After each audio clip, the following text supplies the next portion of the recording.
You're on. Yeah. Welcome, everybody.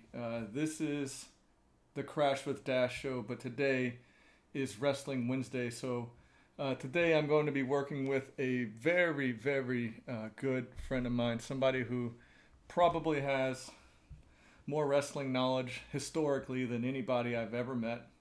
And he really knows his wrestling. So I'm very excited to have this gentleman on with me. The bad one, Dion. How's it going, D? Going quite well, I must say, and I appreciate you having me aboard, and I do appreciate that wonderful introduction and all the accolades, and all that you given me about the wrestling and knowledge and all that good stuff, and happy to be here, brother. It's the truth.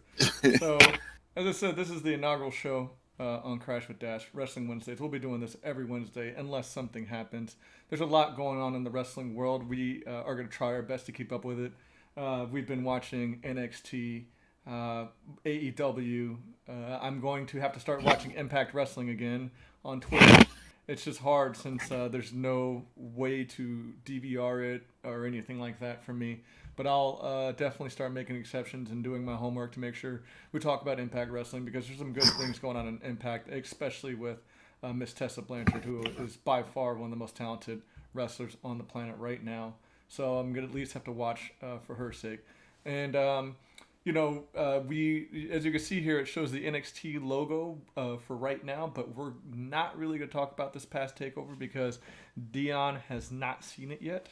And I really don't want to spoil it for him, because if you saw NXT TakeOver, there was some really good matches in NXT TakeOver. So we are going to postpone NXT TakeOver till next Wednesday. Hopefully by then we can get Dion to have watched it, and we will be able to pick up where we left off with that. So what we're going to do is we're going to actually take time at first to just kind of go through some of the main things that we've been keeping up with, and since this is our first show, I understand this is late, but I know some of you all have yet to have seen AEW's Double or Nothing. Okay, I know some of you guys have not seen AEW's Double or Nothing yet, so that is actually where I want to start, because D and I both watched Double or Nothing. And D, let's start with your overall feeling at the end of Double or Nothing. What were you feeling by the time Double or Nothing was over? I was exhausted, drained. Like, I've been in those matches myself, because there was, in that pay-per-view, that's the first time in a long time, a very long time, that I've actually saw a pay-per-view where I enjoyed everything from beginning to end. And and by the time the main event, the big match, finally came up, I just didn't have anything left to jump up about. That pay-per-view to me overall was so good that it almost did injustice to the main event. For sure. Which was a kick-ass match in its own right. But it's like you said, due to exhaustion, due to all of these other things, it was really hard to appreciate the main event, because the previous two matches were so good. And right. So good that it was really like, man, I don't even have any energy left for this match that's coming up. A, and B, like, even if I did, even if I did, I'm still so, I'm still like caught in the moment from those previous two matches that it's hard for me to even appreciate it.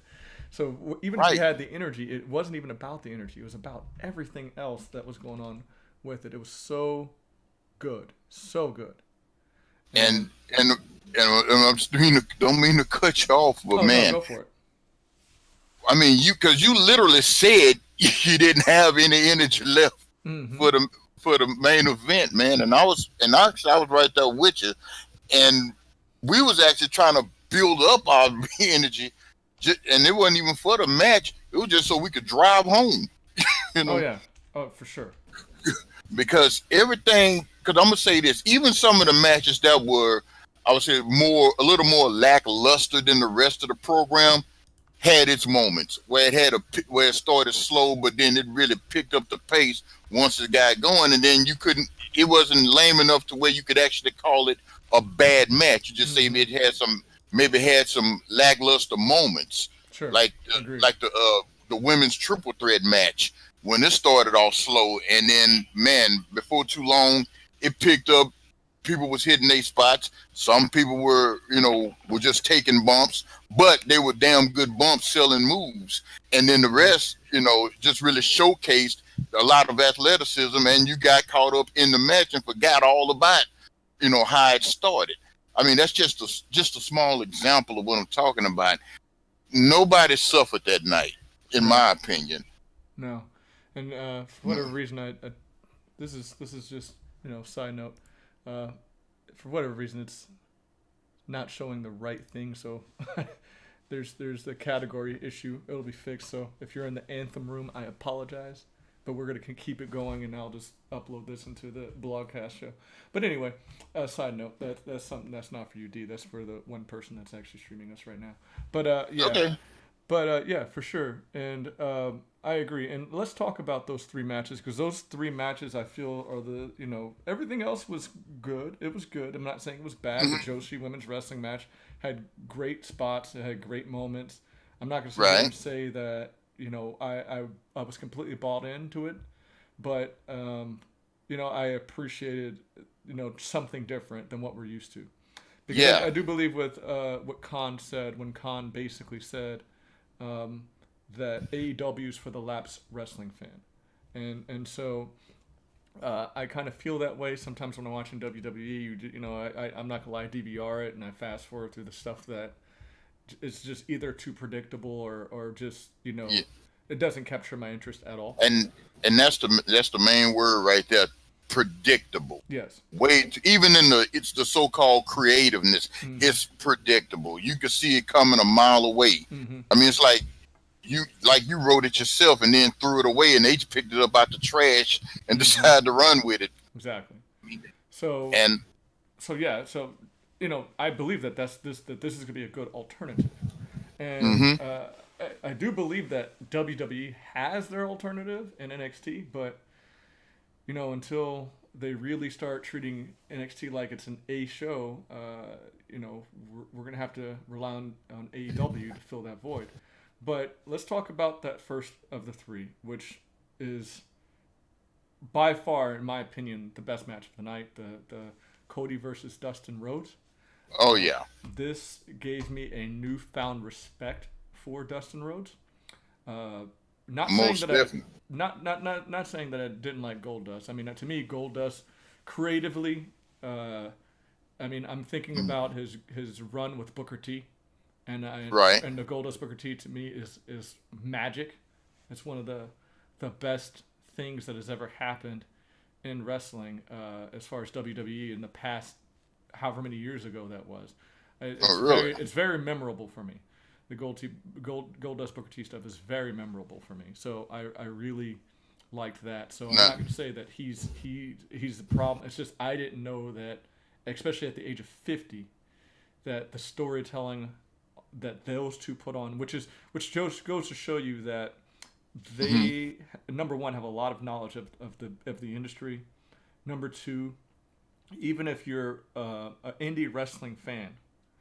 The one thing that you can learn, I guess, through WWE is the storytelling of a match. Because if you notice the rest of them, the matches, a lot of them felt like indie matches, and then this one came and it had way better storytelling in the match and stuff like that. And I feel that they grew and probably were able to master that a lot better in WWE than just running around the indie circuit. And I don't know what your opinions of that match were, Dion, but go ahead. Well, what you got to remember about Cody and Dustin, you're talking about two great traditional workers of a match. I mean, these are not just slouches and guys. They were born in this business from one of the greats of the business, Dustin Hall of Famer, Rhodes. and so they Hall of Famer too. One of the Greatest of all time. One of the greatest of all time. Dusty Rhodes. Yeah. Oh yeah. Mm-hmm. And one thing they always been complimented on, like by guys like Bret Hart and even H himself, is that they in-ring in-ring techniques are second to none. Mm-hmm. They knew how, like, just even when they throw punches, they know how to throw them and sell them. When they do the moves, both of them are technically sound. And they brought back, to me, I don't know, like a certain type of wrestling that you just don't see too much of in WWE anymore. It was just like, it wasn't like a whole lot of flashy moves, flips, flops flying through the air and stuff like that. But it was great, great basic wrestling moves and selling the moves on top of that. Mm-hmm. And like you alluded to, telling the story during the match. Mm-hmm. Because you, I, and Dean were all sitting on the edge of our seats, worried to death about Dustin. I'm sorry. Yes. When he was like losing half of his body fluids and that. Yeah, man. Yeah. I mean, pouring out like syrup. I mean, for sure. But he pushed on through the match, and to me, man, between the action and even the dialogue and the storytelling in the whole match, it was a work of art. It was perfect. Mm-hmm. It was a work of art, man. Like, if you could take that match and put a frame around it and hang it on your wall, the way I see it. I agree. It's by far one of the best matches that I've seen with no gimmicks or anything involved. Old school style wrestling that captured your interest from beginning to end. And of course, the bleeding had a lot to do with it. But even without the bleeding, it still told. And the thing is, this is going to be crazy because, and when we get to the WWE brands, we're going to talk about sacrificing a couple of weeks to set up storylines that nobody cares about in a matter of a couple of weeks. And we're going to sit there and say how it feels rushed leading into the Super Showdown this Sunday, which we'll get to that in a second, or later on. But this one did not need that. The promo that they put on, that video promo package, was all that anybody needed to get invested into this match. The idea that Cody is basically saying, you're from that Raw attitude, the Attitude Era, and I'm not. I came after it. And I'm here, I'm better, and I'm going to put the nail in the coffin on the Attitude Era by taking you out. Like, that's all they needed to build that up, which is just because we know who they are. It was a genius idea to just come up with that. And I felt that, that's all we really needed to get invested into that match, and it paid off. Paid huge dividends. They basically just sold the match in one promo. Yes, I agree. And that was right before the match. Yes. Mm-hmm. And that's all they needed. I mean, yeah. Mm-hmm. I mean that just comes with experience and basically knowing what you're doing, and you don't have somebody in the back, a delusional old man pulling the strings. I wonder who that delusional old man could be. I don't know. Some Irish guy, but I ain't gonna get into all that, We'll talk about that a little bit later. So. The next match that we really want to talk about from the pay-per-view, Double or Nothing, was and I know you don't know much about the Young Bucks, correct? I know them by name, but I haven't I haven't seen too much of them because of they've been on indie and all that kind of stuff. But I might have seen them once or twice when TNA was on Pop TV, and that's when back when Jeff and Matt Hardy was going to different promotions, being the greatest tag team in the world type of stuff. Yeah, I caught a glimpse of them then, but that's about it for me. Okay, because they had their match with Matt and Jeff during that time, and then I'm sure, I don't know when you stopped watching Impact, but I don't know if you had much knowledge of Pentagon Jr. and Ray Phoenix. Oh no! I know them quite well. Okay.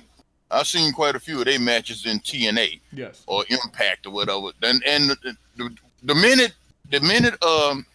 Impact left Pop TV is when I lost contact with Impact. Mm-hmm. So, and because I didn't know where they went and I didn't have access to it. So, but that match right there was, and this is coming from somebody who did not see All In. I did not see All In. You didn't see All In, did you, D? No. Okay. So I know they had this match at All In, or I don't know if they had it at All In, but I know for sure that, on the Mexico wrestling AAA, or Triple A, that like the Young Bucks invaded there, and it was one of the highest rated wrestling shows in the past 10 years. Wow. Yeah, it was that big of a deal where everybody and their mother was tuning in to watch, the Lucha Brothers defend their titles against the Young Bucks. And the Young Bucks took the titles, and I was for certain that that they were going to allow the Lucha Brothers to win it at Double or Nothing, so they could set up the rubber match. But nevertheless, the Young Bucks retained. And we find out Pentagon Jr. and Phoenix get injured in this match. And I have the feeling, and I don't know if you remember this, D, when I was basically saying, if you notice, Pentagon Jr. is doing the least amount of work, like he must be injured.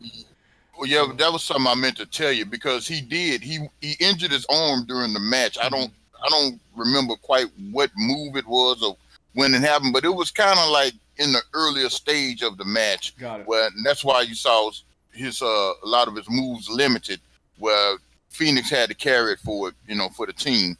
And but yeah, think about what we're talking about, how these two guys are injured.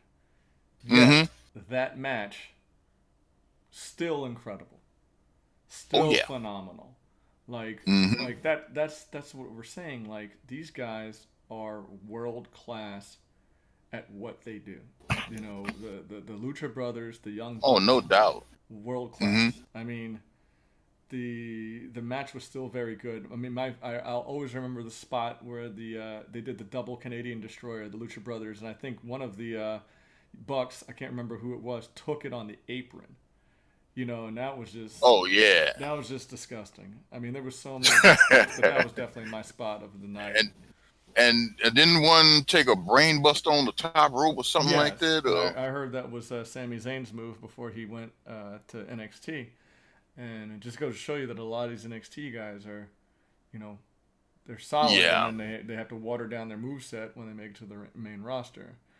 But, Yeah. Moveset and character set, all that. But nevertheless, like we'll address that soon enough.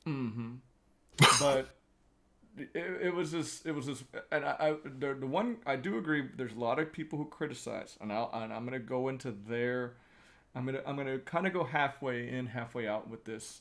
The one argument that I heard against that match was it felt like it was a spot fest, and the problem with that is they're basically saying, these moves that they're doing are so crazy that, when nobody takes a pinfall to those moves, it makes all the wrestling moves look weak.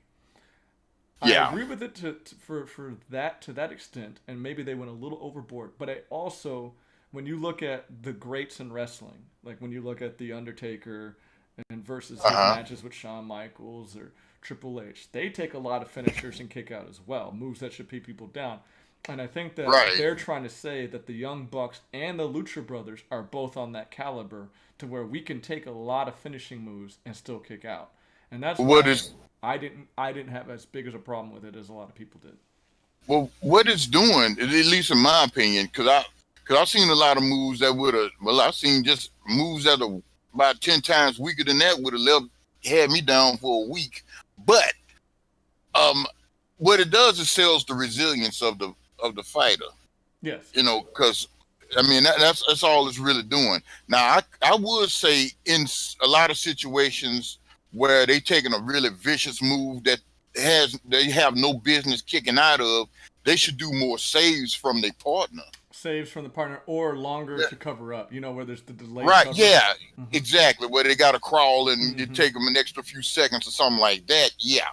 But I mean, but as far as criticizing them because they kicking out of all of these vicious moves, I mean, well, you've seen that in tons of matches, and you see it more and more nowadays with whether it's tag team or singles matches. But what it's doing is just selling anticipation. It's selling resilience. You're wondering which move it's going to do. It's finally going to put the nail in the coffin for. And it's putting these two teams on the map as if these are the two premier teams in the world. Yes. And that's the message that I think that AEW wanted to go with, because I mean, when the Young Bucks were trying to, when the WWE was trying to get the Young Bucks over, like, you have to understand, the Young Bucks aren't going to go to WWE, because look at the tag team division in general in WWE. It's an afterthought, if it's that at all anymore. And the thing that AEW is going to do, and Impact has been doing, because the Lucha Brothers were over there and they were main eventing against LAX, which, if you haven't seen those matches, those are must watch as well. But they're trying to say that tag team wrestling is the premier event of a wrestling show. Like, tag team wrestling is this good. It can be this good. We don't need to separate into singles to make our mark in the wrestling business. Like, we can main event anything with the Young Bucks. And I think that match proved that tenfold. Oh, yeah. And over the years, tag team matches, not just in WWE, but back when I think when WCW was still up and running, they tried to water down tag team matches, just downplay it like it was just passe. It was just, a thing in the past where it was just repeated motions, where the referee can't keep his eyes on everybody, and he's making him look like the most stupid person, the stupidest man on earth. And so it just got devalued. But I'm glad that AEW, Impact Wrestling, whenever I get to see them again, are building that back up, because they need it. And besides, it gives more people work when you think about it. Sure. Because everybody can't be single matches in spot, and have the spotlight. Ain't enough time, ain't enough, and it ain't enough. Well, hell, ain't enough time. Yeah, because I can't think of WWE highlighting tag team since the days of the Dudley Boys, Edge and Christian, and the Hardy Boys. Like, after that, it just seemed like everything went downhill, like, as far as the value of tag team wrestling. So, it is what it is. Vince is going to do what he's going to do. None of us are going to change his mind. Thus, of course. It is what it is. And this is why we have alternatives like AEW. And this is why when AEW comes out, I will be watching AEW, flat out. Well, no stuff, man. And like I said, if NXT ever get their own spot or get a bigger show, they're the only one. They can compete with AEW. But if they don't get that primetime spot on television, without having to have the WWE network, a lot of us won't know. And Vince is sitting on a gold mine that that Triple H has created, and he just needs to get it out there and get it, somehow get, even if it's a very limited exposure on network television, like every blue moon. Yeah. Somehow get these guys the exposure so people can say that, wait, WWE actually has an alternative to WWE as well. Like, oh wow. Well, see, and frankly, I really doubt Vince would push push NXT to try to get some sort of primetime spot on network TV, because that means his show gonna suffer. Yeah, very true. His Raw is his baby. Yep. And Smackdown is the second child, and NXT comes up, they're gonna blow them out the water, man. So now we're gonna transition into before we do, and I'm not gonna change the logo back. There is one person that I must say, AEW better put a missile on this guy's back and send him straight to the moon. MJF. Yeah, we know. MJF. Oh yeah. That guy's mic. So, if you didn't see the pay-per-view, imagine a mix of Eli Drake and The Miz mic skills wise, but this guy can wrestle. Like, I actually went and looked up his wrestling repertoire. This guy has a long list of nasty moves. So he's got the ability to wrestle like an indie wrestling person, but he's got the mouth of The Miz and Eli Drake. Like, I mean, this guy right here has got combined. Yes, he's got star power written all over him. He's got star power written all over him. The promo he cut against Bret Hart was golden. I mean, that was actually the highlight of the night. To me, it wasn't the Dustin and Cody match. I was more giddy over the MJF promo. So I thank AEW for introducing me to MJF. I thank MJF for what he did. I appreciate MJF. If you ever end up listening to this podcast, which you probably never will, MJF, thank you for what you did. You have. I'm a guy who loves just the most solid heel you can find on the planet, and MJF is definitely that. So they better put a missile on this guy and send him straight to the moon. Okay, I don't Look know how what you're Brad a thinking. fan. Oh yeah, the fan thing, the rest the river is line that he said, oh, that's just stupid or whatever he said after. That was so great. Oh, It was oh so yeah. funny because Brett was even trying to hide his laugh during that part. You know you're solid when you're cutting a promo, and the guy that you're talking down to is ready to laugh because it's that solid. He got him with the fan move. Oh, man. So Look how Brad a fan. Oh yeah, MJF he's gold. He's gold, and this guy. So. And we'll get to that later because we're going to do a section later. I almost collapsed a lung laughing at that one. That was too good. All right, so moving on to Raw. Now we get to what everybody knows more about than anything else. You know, the WWE. And of course, they pretty much have the monopoly over television right now, and so this is what everybody is used to. So let's start with Raw, and we're gonna probably, spend maybe 10 minutes each on these, and that's probably it, because it's Raw and Smackdown where there's not much interesting stuff going on. If we can squeeze 10 minutes out of each. If we can squeeze 10 minutes. So, Raw, we were trying to think of the 4 people who came, what are they, wild cards. We were trying to think of those, and I think we figured out Raw's was Roman, Charlotte, Miz, and Lars. Okay, so the show it opens up with that whole segment with Roman cutting his promo, Shane interrupting. Next thing I know, Drew and the Revival start beating up Roman, and here comes the Usos. And so we have the 3v3 tag team with the Usos and Roman, your coach. They're playing up the cousin game versus the Revival and Drew McIntyre with Shane on the outside. And of course, if Shane's on the outside, we already know what's happening. He's gonna, Roman's got to lose, because then, as I said, predictable. So because Roman is losing on all of these shows right now, we can probably expect a Roman win on Super Showdown. I mean, it's classic WWE storytelling where there's no surprise. If you keep getting beat up and beat up and beat up, you usually win when it matters the most, right? So, yeah. So that, we can say that, but I don't know. In my opinion, I like the fact that the Revival are getting time with, the main event guys, Roman being the guy right now. So I like the fact that the Revival are at least involved in something that's relevant to some degree. Mm-hmm. And, the Usos, in my opinion, who are the best as far as engaging tag team, I would say. They know how to really get a crowd behind them and things like that. And I actually do like that rivalry. I thought their match last week was actually really good, where the Revival just rolled them up for a quick pin.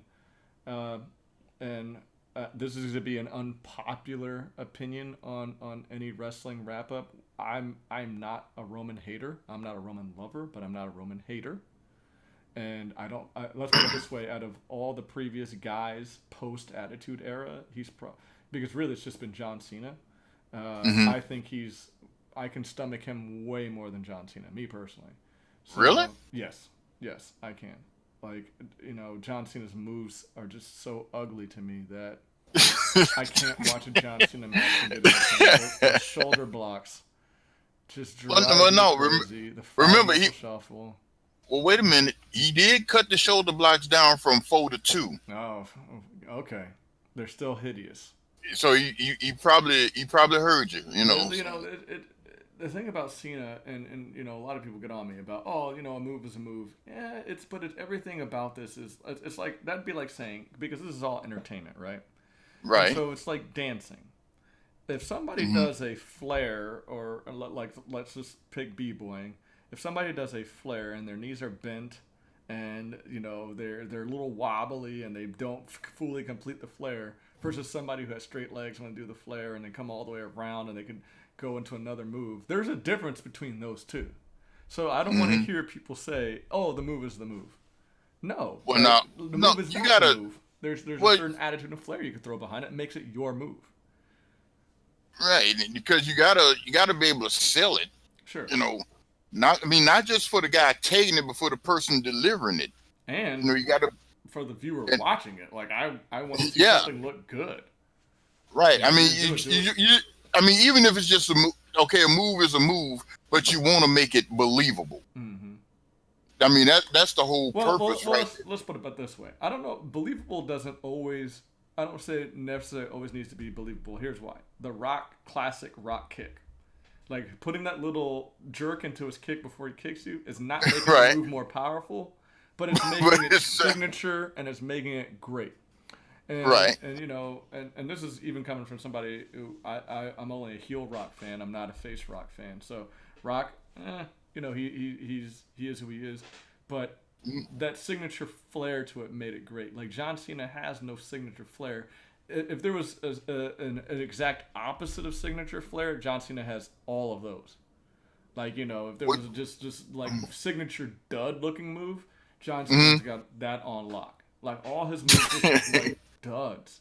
They just look bad. So that's Well, I'm gonna tell you something that I saw tonight, because I can only feel about the attitude adjuster, right? Okay, that in NXT there's a guy, black dude, what's his name? Kevin Lee, something. Keith Lee. Okay, yeah, he does the John Cena move, his finisher, the attitude adjuster. But while you in the half flipping, he spins over on you and turns it into a power slam. Yeah, that's pretty sick. So that, like, when I saw it, I had to look at it about 5 or 6 times after that. I'm like, that is sweet. Same move, but he put his signature flair to it, and it makes it a much... him being a big guy. Yeah. It sells a whole lot better, because he's coming down on you with his weight. Once he got you off his shoulder, he gonna spin and then just come down on you like a power slam, bam. So it's attitude adjuster to the third power, man. Or when John Cena used to actually fall down with you and look better, and actually it's just gotten weaker and lamer over the years. And I'm not saying it looked great when he did that, but it looked better. But anyway, let's go back to Raw here. Okay. Roman Reigns, who is to me, he's an upgrade from John Cena. I don't hate the guy. I'm not saying it. No. I'm with the guy. He's an upgrade. But they just. Go ahead. Well, the only reason people really hated him all this time is because he's just being forced down your throat. Yeah, but I mean, but when you think of Vince McMahon, Roman Reigns has the look. You know how Vince McMahon always wants the look. He's a big guy. Vince likes big guys. Yeah. He's got everything that's right up Vince's alley. So, big man fetish. So it is what it is. But the only thing I don't like about this rivalry is, in my opinion, there's somebody who should be getting pushed a lot harder than they are. And they're not. This is bottling up Drew McIntyre into a worthless feud. And I know that at Stomping Grounds they're going to have a match, Roman and he. But Roman got his WrestleMania win over McIntyre, which we all should have saw that coming. His first match back from his leukemia.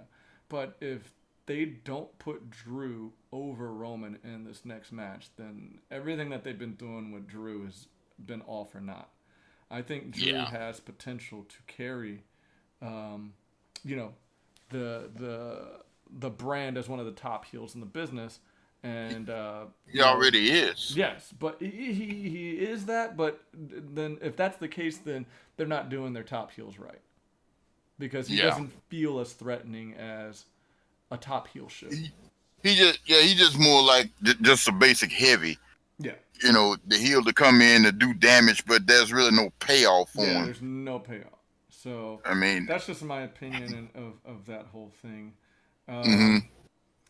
So it is what it is. Hopefully, the Usos revival get to continue their business, and we'll see what happens after Super Showdown. I Well, they, don't even well, know I, if doing this show is enough to convince me to watch it.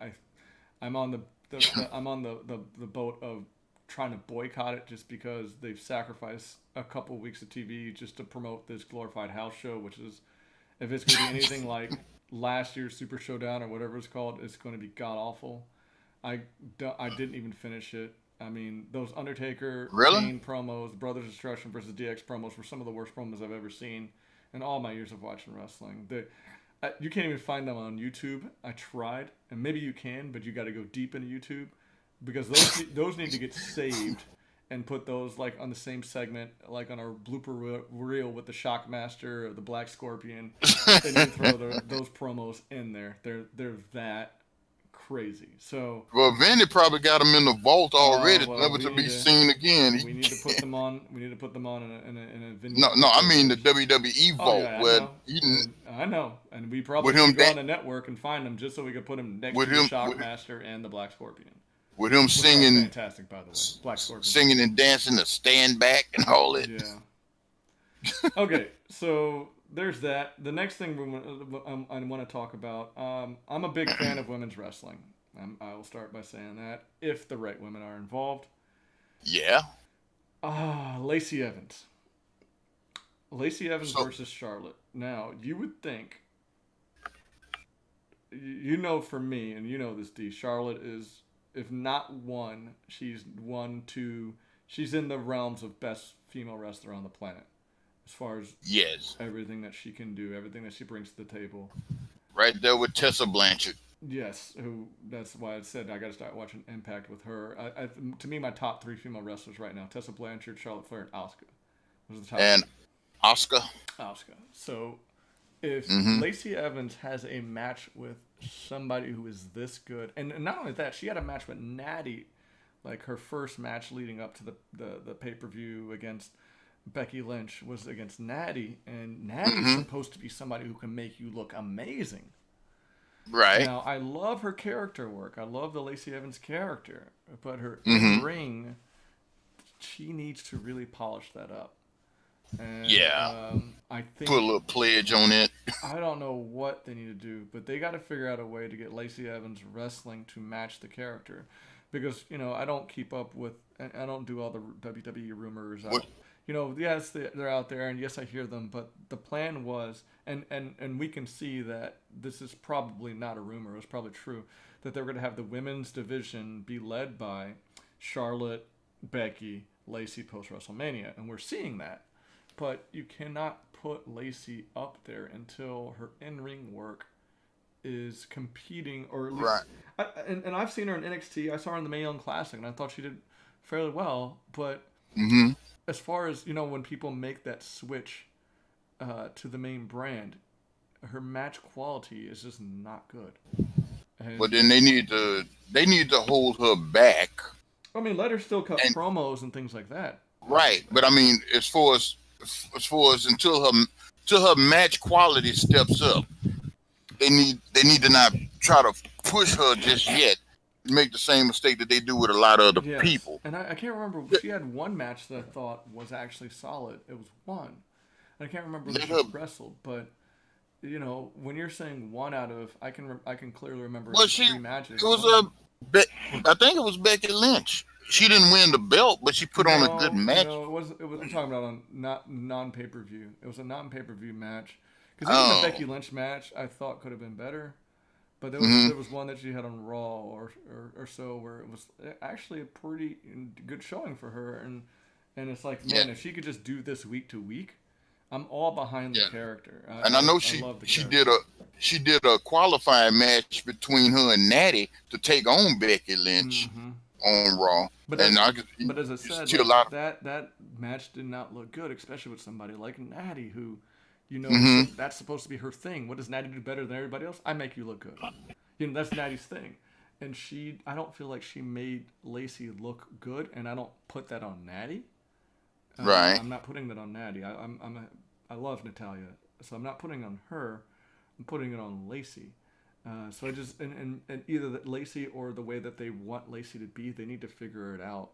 Because they need to keep there was a lot of confusion between she and Charlotte this past week, which I just did not like. Keep her at a strong B+ player until she can, like I said, till she clean up some of her moves, some of her in-ring movement. So next thing, let's talk about here. Oh, did you have something you wanted to add? Go ahead. I didn't mean to. No, I was just going. No, I was just going to say, but just keep her in the mix. Sure, I agree. You know. What about the Brock Lesnar? Again, cheap tactic just to set up this glorified house show. I was telling people right after Brock won Money in the Bank, he's going to cash in on Super Showdown. It's just a draw, as I said, sacrificing TV to get us to watch the Super Showdown, which I still have no interest in watching. And it didn't do anything for me. Right when Brock won it, and I feel he's going to lose even when he cashes in, that needs to be the card that they play. I felt it should have been Kofi, just to establish Kofi as a better champion. You know, like, man, you know, Seth doesn't need this. He don't. Seth doesn't need it. Seth's over. But then again, Brock could try to cash it in on Kofi. He sure could. And he never said he didn't say he was going to cash it in. He just said on Friday. You just said Friday. Yes, but we need to figure out. So, and you know what? Despite all this, because this is where I think we could have made it interesting is with the fantasy booking, which we're going to get to in a bit. So let's just stick to what we know. I already got my fantasy booking. He's probably going to cash it in on Seth, and no real interest for me there. But Seth should win. If Brock wins, Brock, it doesn't do anything. I don't hate Brock Lesnar. It's going to make people. It's going to make people turn on WWE even more because Brock don't need that belt. We don't need him to have the belt. Well, I just think it'd be more interesting if Brock, of all people, loses the cash in. And Brock doesn't need the belt. No, he doesn't. But I think when he has, let's put it this way: wrestling is always better when somebody's chasing the gold from the heel that is the unstoppable heel. What other heel do they have other than Brock Lesnar right now? Who is that unstoppable heel?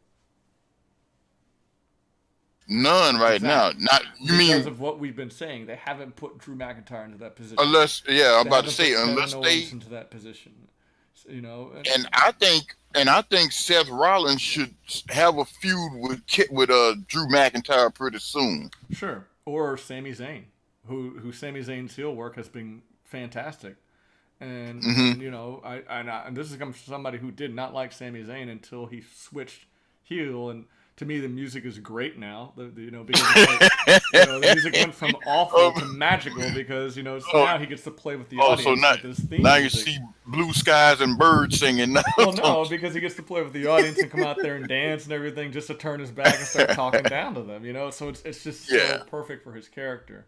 Oh, you love that condescending bastard. So that's what makes it great. But yeah, we'll see what happens. Super Showdown. I don't know that I'm going to watch it, but it doesn't matter because Raw's going to talk about it and we'll be on Wednesday. So I can not watch Super Showdown and then just watch Raw and then we'll know what to talk about. And another thing I don't like, though, just a quick note, personal note. They are so wasting Bobby Lashley. Agreed. I mean, you brought him back. I like the fact you call him the Almighty. That's great. But man, they have done nothing with him. No, he's a mid-carder at best.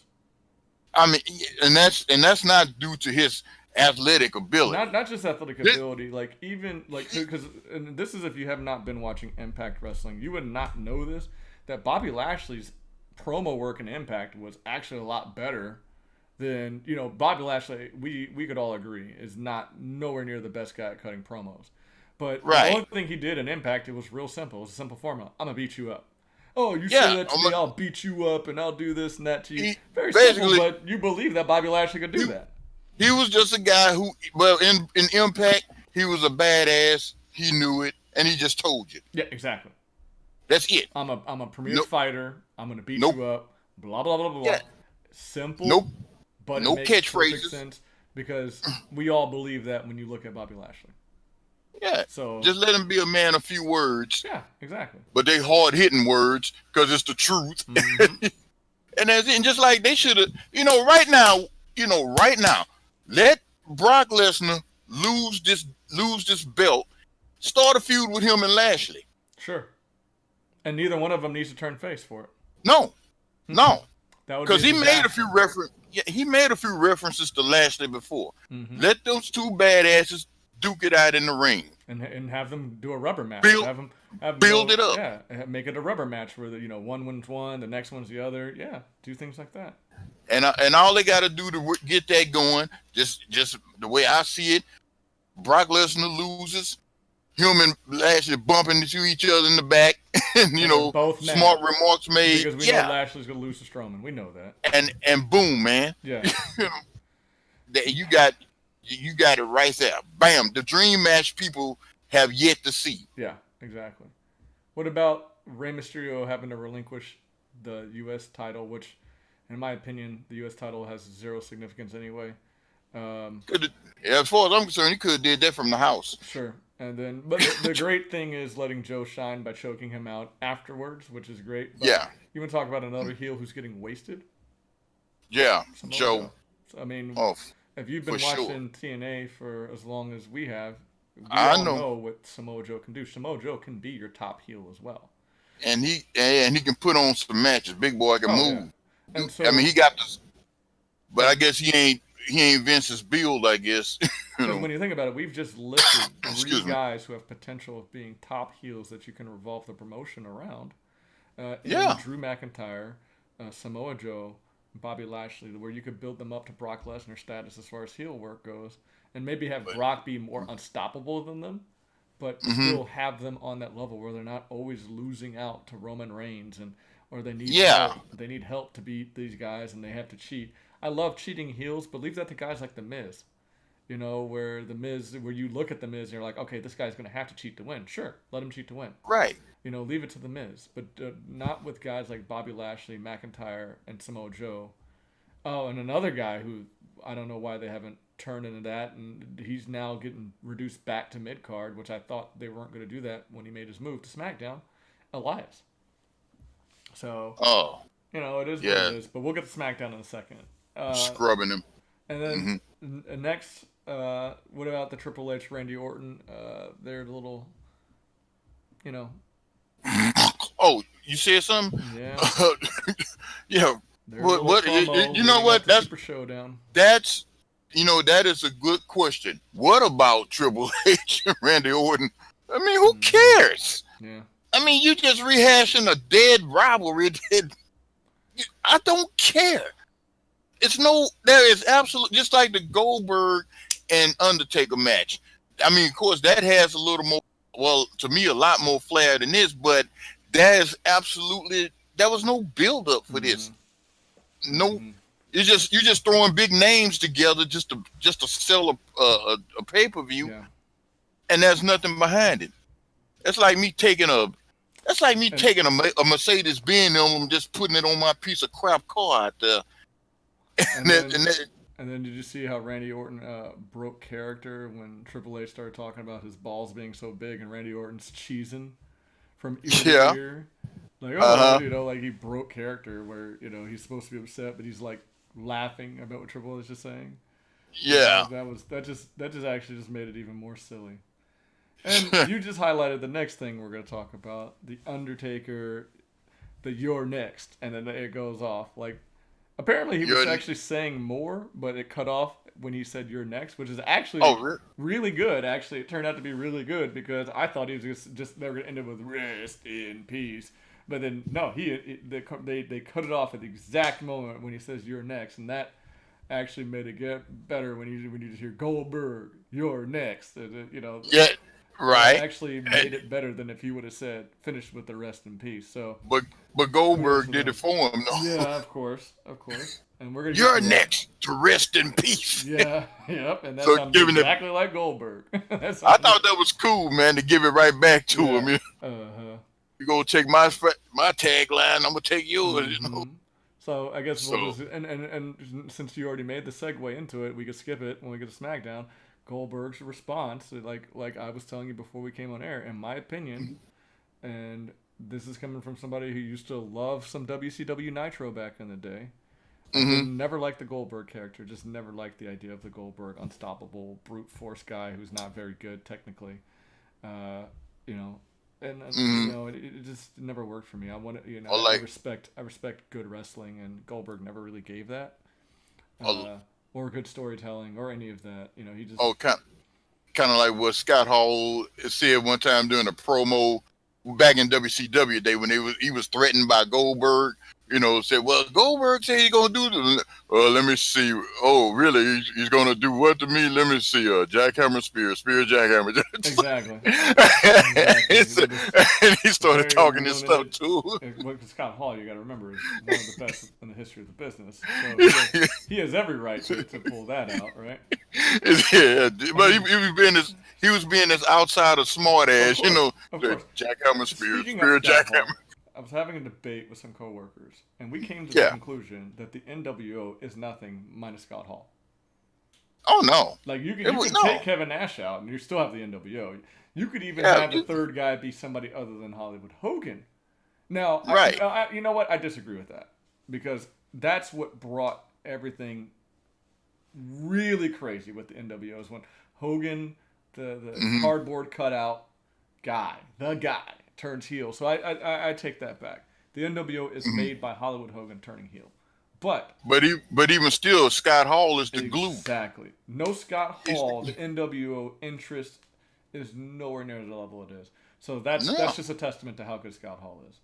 But but yeah. So now, you know, sorry we took that segue, but I had to give props where props are due. Scott Hall deserves those Hey, props. it's wrestling. It's wide open, man. Exactly. So now let's take a dive down to SmackDown Live.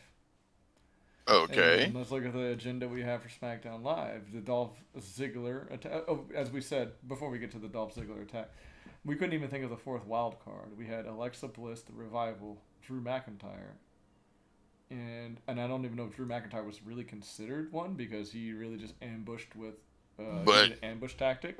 Maybe. But he is Raw, so sure. So maybe he is. Well, maybe he's the Y in the alphabet, AEIOU, sometimes Y. So maybe he is or he isn't. We'll just plug him in there as the wild card and just say, yeah. What is your opinion of the wild card before we move on? It's stupid. I mean, all it is just, basically, they just can't commit to keeping stars on their own show. Mm-hmm. So this is a desperate attempt to try to get some ratings to where they could just keep mixing it up every week. Okay. With something I just don't really see. It just seems like it's pointless. I'm gonna have to disagree with you. Why? Because it's one of the only things that keeps this show interesting to me. Remember what we started the show with, that it's too predictable. And to me, this is adding some unpredictability to an otherwise stale product. Now, if the product were not stale, then yes, I would agree with you. But to me, because the product is stale right now, I think that seeing who's coming out, like, you know, Charlotte coming, you know, Charlotte gets to come to Raw. Sure, I love Charlotte. And it seems like they're only moving the good people that deserve some spotlight, some shine. Okay. Well, I'll tell you what they also did was that 24-hour, 24/7 championship belt. Which we are going to get to. Of course, we're going to get to the 24/7 belt. Which is basically the hardcore belt, just reinvented. But I don't mind it because it gives R-Truth TV time, and he is entertaining. Yes, if you don't think R-Truth is entertaining, now this is coming from somebody who hated K Quick. I heard Ronda Truth Killings was over in Impact as a champion. I was like, what? You know, I couldn't believe it, but he comes back as R-Truth. He turns into this more jokey character, and this is his stick. You know, this is what he excels at. And then this is last year too. Oh, is this his last year? Yeah, he said he's going to retire from the ring. I mean, he'll be backstage doing stuff, you know, like working with wrestlers. But I heard that, you know, Vince loves R-Truth apparently. Yeah. Yeah, But you do. good for him, and also it's the only reason Carmella is somewhat over as a face is because of her work with R-Truth. So he's helping her out. So I'm an R-Truth fan. The only thing that's weird about the 24/7 belt is they brought Mick Foley to come out here and sell this thing. We're gonna make it Raw again. Like you're thinking, like, damn, whatever they're about to do it's about to get crazy. It's like no, and they just turned it into this circus show, which I Right. especially Raw. Raw, you have 3 hours, right? You need Right. the circus show antics to break up the the stale atmosphere. Exactly. Right? So it's needed. It adds an element. But I really thought it was going to be the rebirth of the Hardcore Championship. So the reason that I was iffy on it is because the PG era, they don't really want to go hardcore or anything that looks like it can create concussions, this that, and all that. So it's just the fact that the way Mick Foley sold it does not match the product we're getting. But nobody remembers that. It was 3-4 weeks ago. But what it's turned into is basically the R-Truth show, and I'm all game for the R-Truth show. Like if so they just said we're gonna have an art like when Truth TV came out and everything, I was all cool with Truth TV. So I'm okay with that. So the 24/7 belt, it works for me for what it is. I missed the dance break, so yeah, exactly. So now, that belt is go ahead. It's because I already know what you're gonna say. It's ugly. It's hideous. Hideous. It's just one of the worst. You didn't like that Impact what was that Impact Grand Champions? Oh yeah. Oh god. This is worse. Ooh, which one's worse? The Impact Grand Champ. We're gonna have to save that. This one. We're gonna have to save that for a poll. That is poll worthy because those are two of the worst belts I've ever seen. I like the Grand Champion belt, but you didn't. But this here, oh man, it looked like some Bob Backlund would have wore back in the day when he first won. As a matter of fact, I think that's the belt. And then other things on SmackDown that we really don't need to brush over, the Ziggler Kofi thing, because it's just being shoehorned to give us a match for Super Showdown. It's just a shoehorn match. Should have been me. I mean, how many times can he say that in a promo and it not begin to lose any value to it? That should not be a catchphrase for Dolph Ziggler. Like that's wasn't that a song? I don't know. At some point back in the day, soul music, it should have been me. Well, anyway, it's just bad, and especially for somebody like Dolph Ziggler to be using. Yeah, I'm about to say that like that. It's just bad. He's being wasted. Yeah, of course. Which I mean, I was wondering, if he was ever coming back or whatnot, and I don't even mind him having a feud with Truth, but like you said, his reasonings behind it. Yes. It should have been me. Yes. It should have been me. Yes. Yes. Like give him I don't know. Dolph Ziggler's better than that. He deserves more than that, Yeah. It is what it is. And really the rest of SmackDown, there wasn't really, I mean, of course, another spear by Shane on Roman to set up Super Showdown. But I go ahead. I'm going to say, I will say one thing. The Kofi Dolph match should be a show stealer. It should, but it's on part of a worthless pay-per-view. It's if it's anything like last year's, it's a glorified house show. They're not going to pull out the brake. They're not going to pull off the brakes for this match. What better time to steal a show, man? If this is going to be a lame pay-per-view between those two. Let's put it this way. If I tune in or I go to Reddit and people say that match was amazing, I'll go back and watch that match. I have to hear it from somebody else before I decide to even waste time to watch Super Showdown. That's just right. So, but in my opinion, shoehorn. Like what are they doing? Aleister Black? He's still just cutting promos. When's Bray Wyatt coming? These are things that we can criticize 24/7. It's like, what's going on with all this stuff? Aleister Black is one of the most talented people they have on the SmackDown roster. Still cutting promos. It's like, look, he's already wrestled. It's not like we haven't seen him yet. Where you need to reinvent his character. Like, The only thing they need to do is get rid of the creak from his entrance. You know, when the hydraulic lift raises him from the Right. bed, just get rid of that little creak because it's terrible. And Once just they let do him come that, out to his music. yes, and same with the Ricochet bullet, and we're good. You know, But like I'm just wondering, is he not like, is he like recovering from an injury or something? And they I don't just, know. And if he because that's is, the I only take it thing back. that would, If he is, I take it back. yeah, that's the only thing that would make sense to me as to why they just cutting promos week after week. Maybe they just trying to build him up until he But get he too already ready to hit had the ring. interest. Like when he was coming out Ricochet, even though a lot of people didn't know who he was, everybody knew once Ricochet hits that stage that everybody's gonna start loving Ricochet due to what the guy can do in the ring.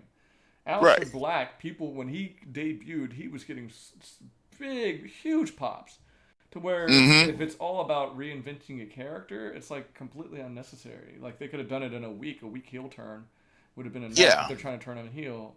Unless he's recovering from injury. Like Aleister Black doesn't need that.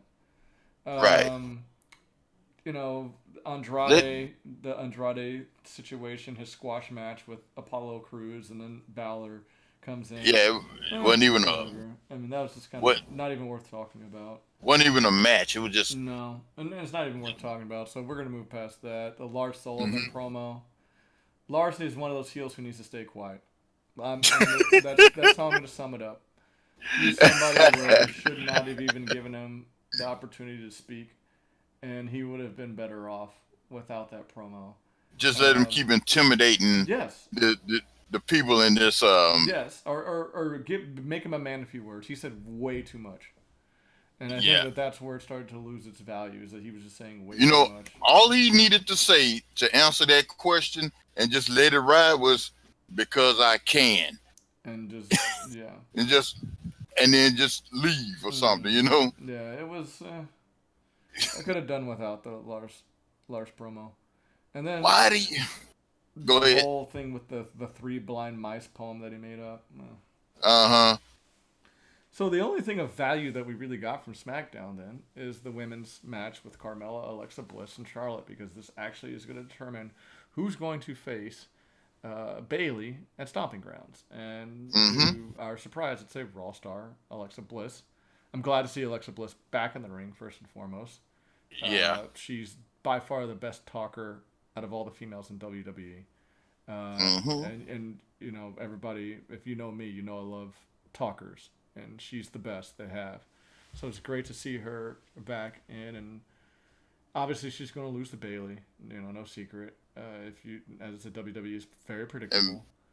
And Bayley, she still needs to get a little meaner.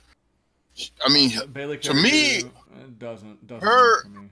Well, it looked like her in-ring attitude is improved.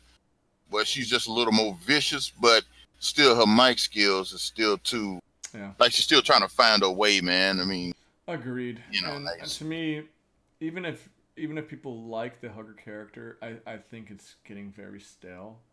Like, they kind of pushing away from that. She's still nice and all that. Okay. I'm gonna tell you who they need. Did you see the SmackDown where she beat the crap out of Sasha Banks after a tag match when they was having that feud? Yeah, I remember that.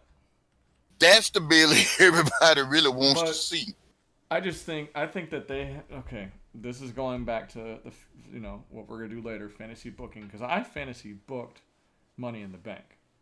I did a fantasy book. I was in a pool with some coworkers, and had I not changed my pool because there was no money on the line, I was like, I'm gonna make this interesting, because I picked Bayley to win Money in the Bank. I picked her to, picked all of this, everything to happen. I said that it would have been great if Becky Lynch left with no belts. That would have made it great. Imagine, really? Yeah, and listen, hear me out here. Okay, I'm listening. Lacey Evans versus Becky Lynch. Okay. Lacey Evans is going against Becky Lynch, and then she's, Charlotte Flair is going to interrupt in the match. No. Sorry, let's start with the Charlotte Flair match. The Charlotte Flair match happens, and Becky beats Charlotte. Like, they Right. actually start with the Becky Charlotte match. Becky beats Charlotte, hands down. But Charlotte, of course, puts her in the figure 8. So Lacey Evans, is able to quickly beat Becky Lynch, and so she loses the Raw belt. So then after that match, Bayley comes in and cashes in on Becky Lynch and takes the Smackdown belt from her. Dang. A heel turn for Bayley, sorry. It would have been great. And then I just felt that Becky Lynch was better when she was chasing the gold than she is now. Because I'll tell you the biggest problem with Becky Lynch now is she's turned into, feels great to be in Austin. And, London, I'm back. Aren't you happy to see me? Like, that wasn't as good when she first turned on Charlotte. When she first turned on Charlotte, she was fire. And this would have given her every reason to bring that character back. She said that she's doing it because of Lacey Evans and blah, blah, blah. But it's still not that same fire. Like, if Becky Lynch had brought that fire back because Bayley turned on her and, Charlotte did this and all that, and then then Becky Lynch is doing crazy run-ins on people and things like that, it would have made it so damn good. And she was defying authority and all that good business. It would have been so damn good. She's just coming out there. She can cut those vicious promos again. But as I said, that's why we call it fantasy booking. It's my fantasy that did not become a reality, and too bad. Poor baby. So, but yes, I'm happy to see that Alexa Bliss won. Of course, she's just going to be used as fodder to build up Bayley. I don't know that I liked Carmella taking the pin. Well, I guess she kind of had to. Now I'm thinking about it, because Bayley is supposed to be the big face in SmackDown. There's really not any other faces in SmackDown because they're not using Ember Moon at all right now. So, no, they aren't, are they? So it's kind of like, and we haven't seen the Kabuki Warriors in a couple of weeks either. So. Oh, don't hurt my feelings with that, because you know how I feel about Asuka. Yeah. I mean, as far as her being scrubbed. Yeah. She's definitely good. And then the thing is, Kairi Sane is very good too. So, and the biggest thing with the Kabuki Warriors that bothers me is that Paige is just not even getting a chance to talk when she comes out. Like, it just seems like if you're gonna make Paige a manager, she needs as much airtime as Paul Heyman. Yet to promote her people. Yes, to promote her people, to do things like if you're gonna have her be a manager, she deserves as much airtime as Paul Heyman. Because how could we tell if we're going to like her as a manager or not if she's not even given the time to shine like Paul Heyman gets week to week? It is what it is. But, okay, but there's SmackDown, and I know we really didn't talk about much of SmackDown just because there really wasn't much to talk about. Because everything's built up for this Super Showdown, which, as I said, is kind of pointless. But let's go on to what I feel should be a very entertaining thing, which is our fantasy booking segment. And in the fantasy booking, we get to say a couple of things that we want to happen that we think could make any of these promotions better. And because you are the guest of the show, I will let you start. You said you had 2 ready to go. And I just you mean hook up anybody from any? Well, no. Let's keep them in their promotion. Oh, so don't say let's bring this person from that promotion to bring him over here. Let's say if you had creative control in any of these shows. Of course, Raw, SmackDown could be wild card rules, NXT. Right. Well, no. Well, the thing about it, I thought you were just talking about like dream matchup. No, let's not do dream. We'll say dream matches for something. Let's just think about fantasy booking. Like, if you were in charge of Raw, SmackDown, Impact, or AEW, give me an angle that you would do and how it would work. Well, I pretty much already told you the big one, and that was a Brock Lesnar, Bobby Lashley feud, a hookup. You pretty much told us how it would go down. Basically, at Super Showdown, Brock Lesnar tries to cash in. He loses. And then somehow Bobby Lashley's back there. Does Bobby Lashley win or lose his match then against they just cross paths in the back? Or it could be something, and I'm gonna turn your fantasy booking into my fantasy booking mind here, and tell me what you think about this. Brock Lesnar loses, Bobby Lashley wins. When Brock Lesnar comes to the back, Bobby Lashley comments how, "I thought you were supposed to be this unstoppable force like me," and then that's enough to ignite Brock Lesnar, where they just start having a scrum in the back. Yeah.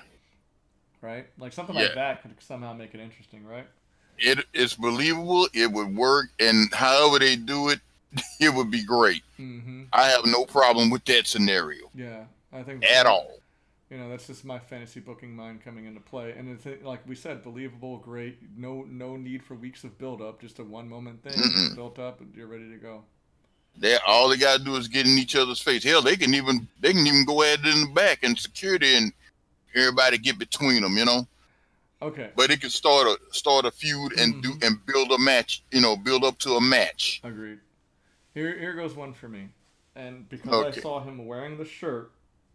Mm-hmm. Matt Hardy was wearing the version 1 shirt. I don't know if you saw that. Nah. You know how much I like me some Matt Hardy version 1. Okay, yeah. I understand that Matt Hardy is pretty much immobile now. I get that was his second best gimmick. It's close. Or maybe, I don't know. It's so 1A, 1A, 1B. Yeah, it's so close. It's so close. And when we say broken gimmick, we're talking about TNA broken gimmick. We're not talking about WWE's broken gimmick. No. I can't even count WWE's gimmick because that was just watered down. But version 1 coming back, and because Matt Hardy's a broken character, giving him a U.S. title run would be fantastic to me. Just because Matt Hardy himself. And you think he could redeem the prestige of that belt?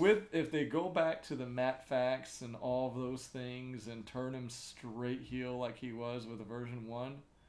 Oh, yeah! And you could even give him another protege like they did with Shannon Moore, because one of the greatest things when Shannon Moore... This is when they first started the silly things and the maybe not when they first started. Like you got a heart-shaped toilet seat and all that. Yeah, you remember the Royal Rumble when Jeff Hardy was about to give Matt the Swanton and Shannon Moore ran and laid on top of Matt and he took the Swanton down? Like that was great. And when Shannon Moore was like using his body to keep Matt into the Royal Rumble match, like moments like that was just amazing. So think of a jobber. Basically his stooge. Yeah, just give him a stooge, a jobber right now who's got no direction. They can't do anything with him, and make him be another Matt Hardy protege like they did. But Matt Hardy's mic work is great. His mic work is great. He's a likable heel when he does version 1 because you just hate him so much. He's so annoying. And I think the rebirth of Matt Hardy version 1, a.k.a. Matt Hardy version 2.0, would be, to me, a great nostalgia act that warrants a legit comeback that would be entertaining. So there's one. But then, and when I say book, I don't even care how it happens. I really don't. I don't even know, is Matt Hardy on Raw or SmackDown? Does anybody know? He's on SmackDown. He's on SmackDown. Remember, they won the SmackDown Tag Team titles. So I guess it'd be the Intercontinental belt, not the U.S. title. So it'd be the Intercontinental belt. So, just have him come out like, I don't even care what he does to Finn Balor. He just, whatever. So he pisses Finn Balor off, and he just talks about how, everybody makes it seem like I can't do anything without my brother and everything. And as a matter of fact, I'm better than my brother. I don't care how they do it, but they just need to bring that arrogant Matt Hardy version 1 out. Sell the version 2.0 t-shirt with the same exact V. Just change that 1 to the same exact font. I'm buying it. As a matter of fact, put them both on WWE. I'm buying both of them. Everybody would buy into it, man. Of course. And so I don't even care how it happens. Bring Matt Hardy version 1 back. So basically, so it's not so much a matchup with him. It's just a character change. Yes, let's book it. Let's book the Matt Hardy version 1 character in anything. I don't care what it is. Give him a little Intercontinental title run. Anything. Or, you know what? Give him the 24/7 belt. He's beyond his years. But just as entertaining as R-Truth is with the 24/7 belt, Matt Hardy can be just as entertaining. But he can't. I don't think he can run like that. Though. No, he can't run, but they could just figure out ways to get around it. You know what I'm saying? Like his stooge can. Get, His stooge can get help him out of danger. Like Yeah. his stooge can trip people laying down, and his stooge takes the bumps for him and stuff like that. But even if it's a 24/7 run, as a matter of fact, yes, I don't think it's Intercontinental title worthy just because Matt Hardy's so limited in his mobility, and I don't like to see Matt Hardy out there moving that way and everything. I'm a Matt Hardy fan, so much more than Jeff. And Just out of go ahead. now, I was just going. Now, I was letting you finish up with Matt, but I was going to ask you something else about a booking. I was just saying, 24/7. He could be just as entertaining as R-Truth. Bring back the digital upload. If he do, his entrance, bring it all back. And if he come back with version 2, he's gonna be just as entertaining. And bring the same intro with the same stream look with the and the music. Oh, the music was fantastic.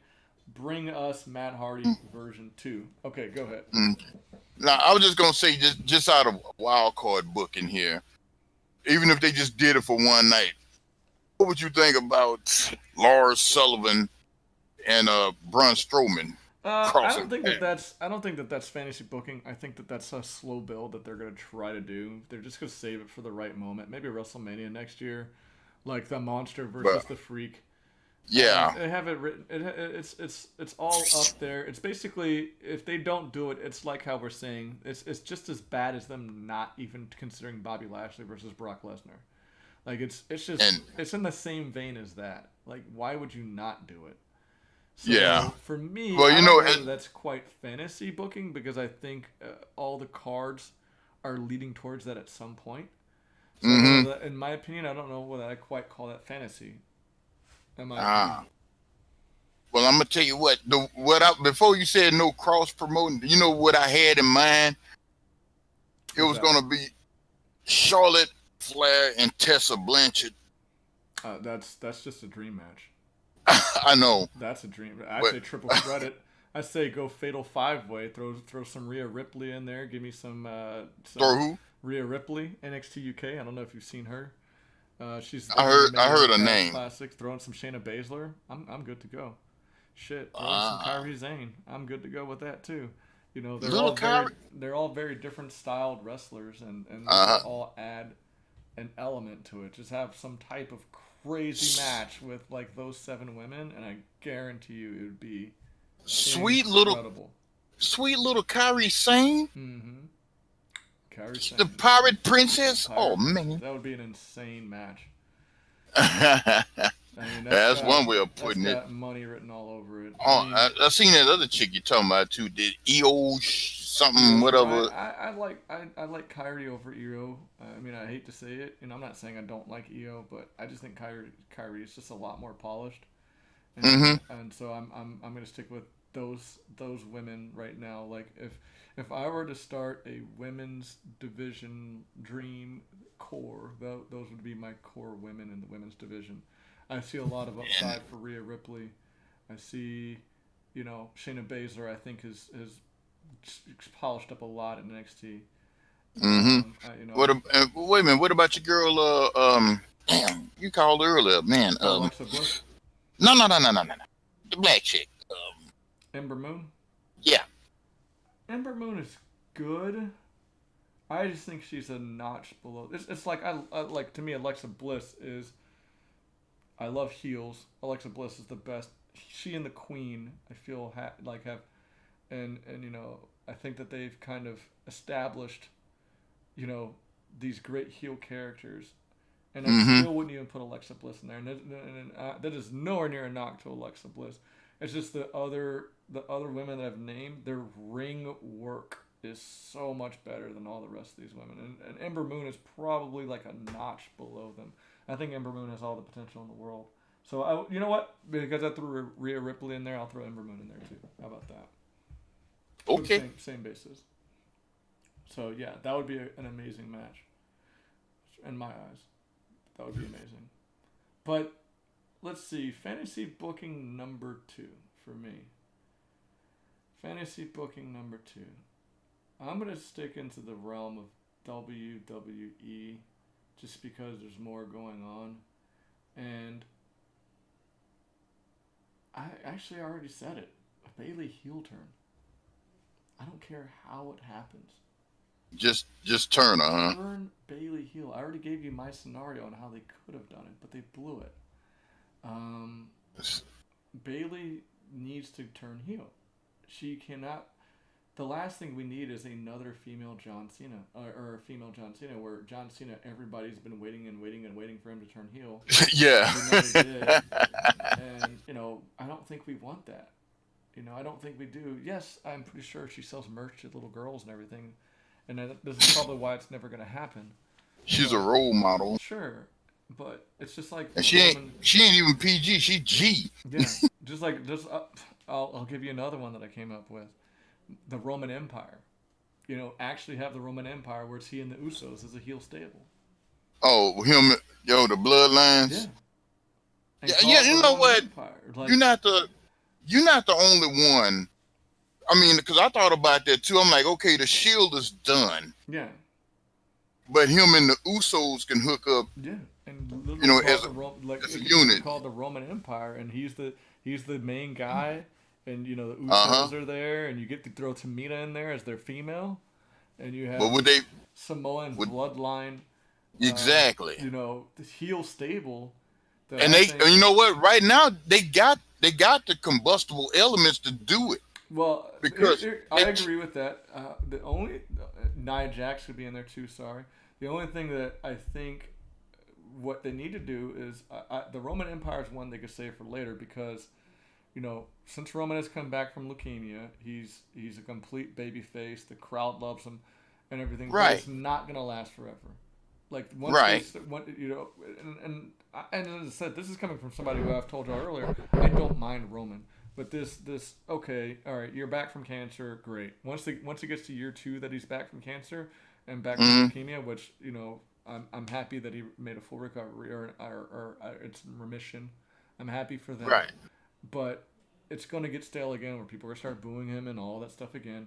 And I think right when they see it starting, or right when they start seeing the Roman getting stale, you can really boom, push that Roman Empire. Throw all the Samoans in there and just have this huge heel stable that just goes around and dominates like NWO level, like beating everybody up. And right now, I was saying they got combustible elements because Shane and them needling their family history and all that kind of mess. Mm-hmm. That could be in the works right now if they want to make something of it. Yeah. And then they figure, we need to reestablish just who the hell we are, in this business.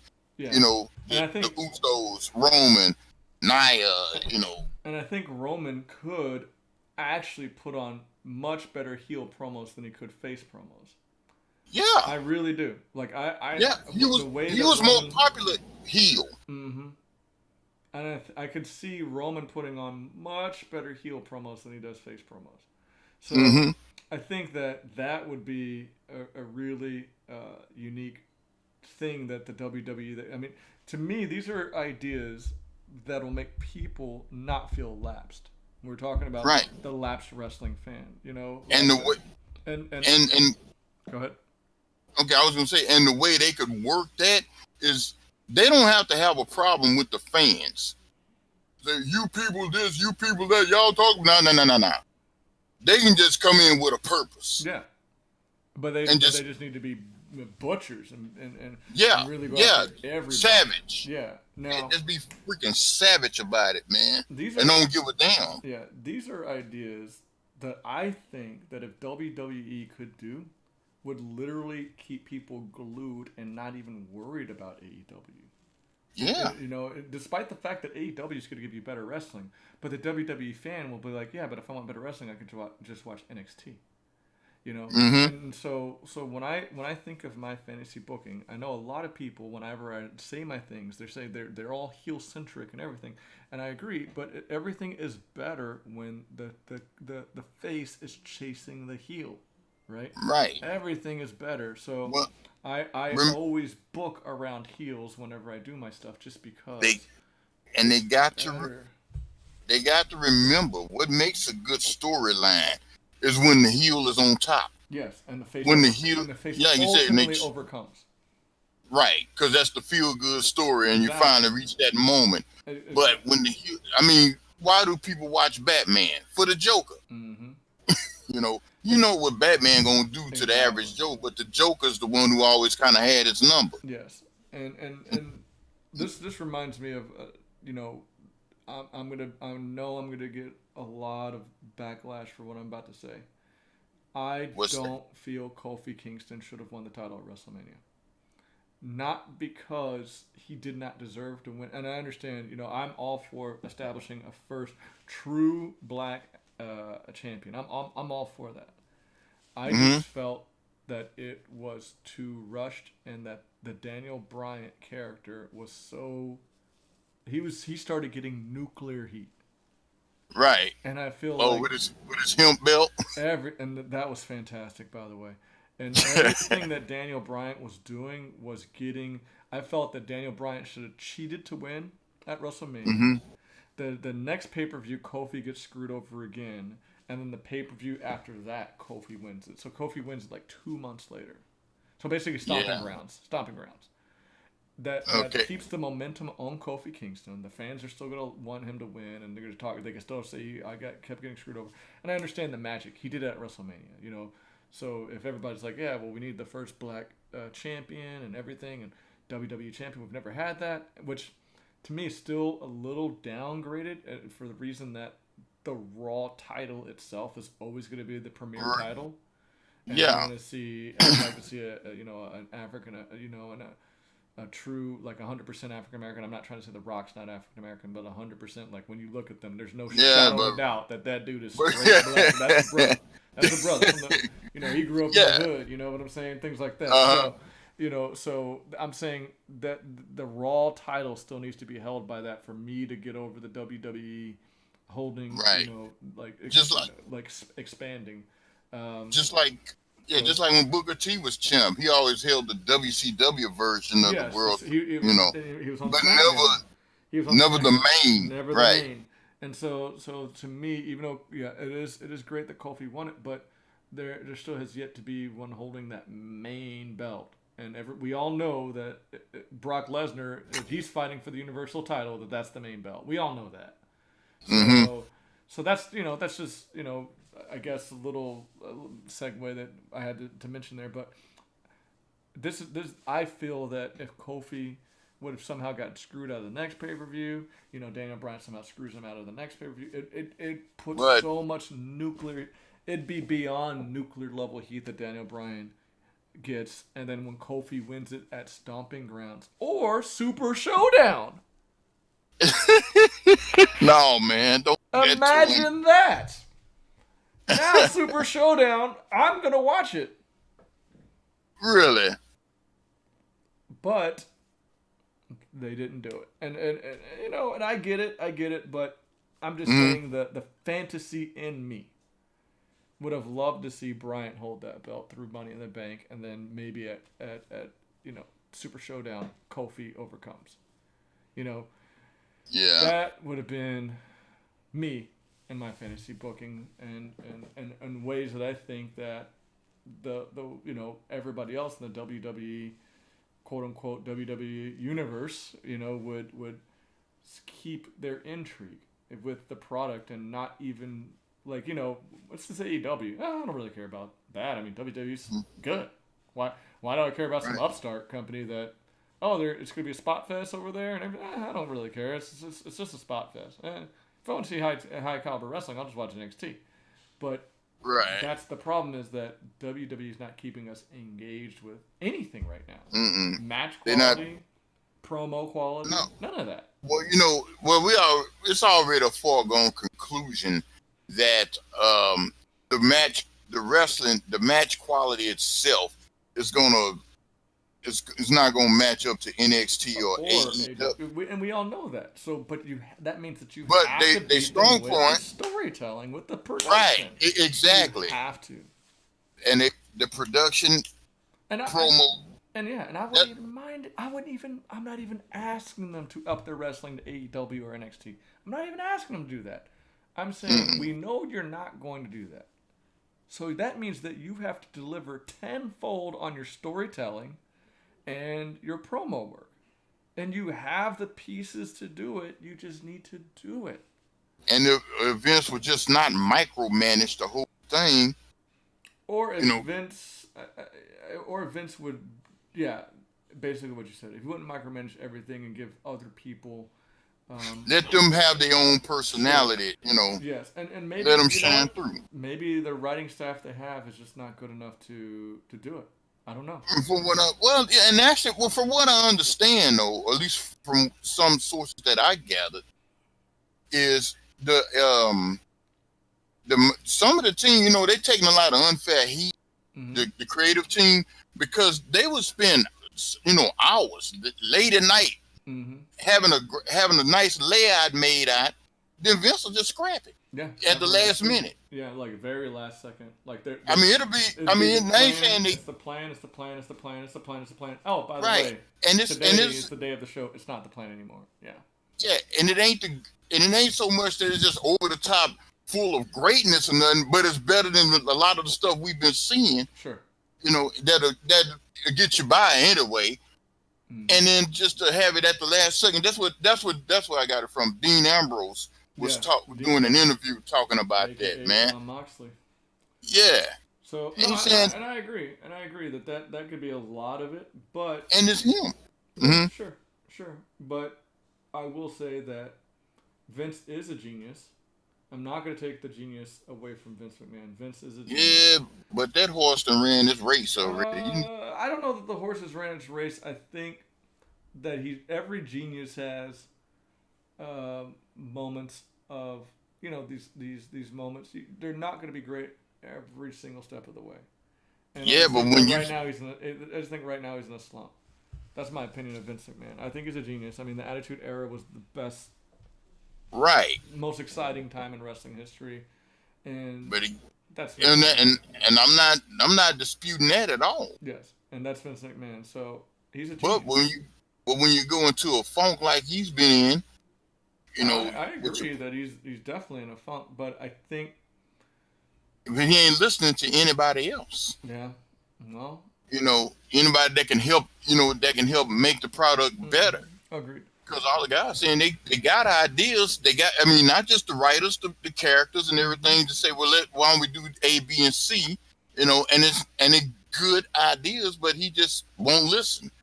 Agreed. The only person he'll listen to is Brock Lesnar. Or the Mirror. Yeah. Or the Mirror. That's it. I'm like, come on, man. Well. Let's go ahead and just wrap it up. We went actually over time. We went 30 minutes over. I guess that's fine. This is our debut show. Yeah. I'm going to ultimately upload this on YouTube for everybody. But we will definitely be back next Wednesday to talk about the Super Showdown. I will be watching Impact on Friday. I'm going to set an alarm on my phone. So I'll see if I can catch the replay of it. Which means I'm going to. There is no replay. That's the problem. I'll be at work on Friday at 9. Yeah. Wait a minute. What time? 9 o'clock. It's coming on in what, night or day or what? Nighttime. 5. No. I'm talking. Oh, you're talking about Super Showdown. No, I'm not talking about Super. I'm talking about Impact. Oh.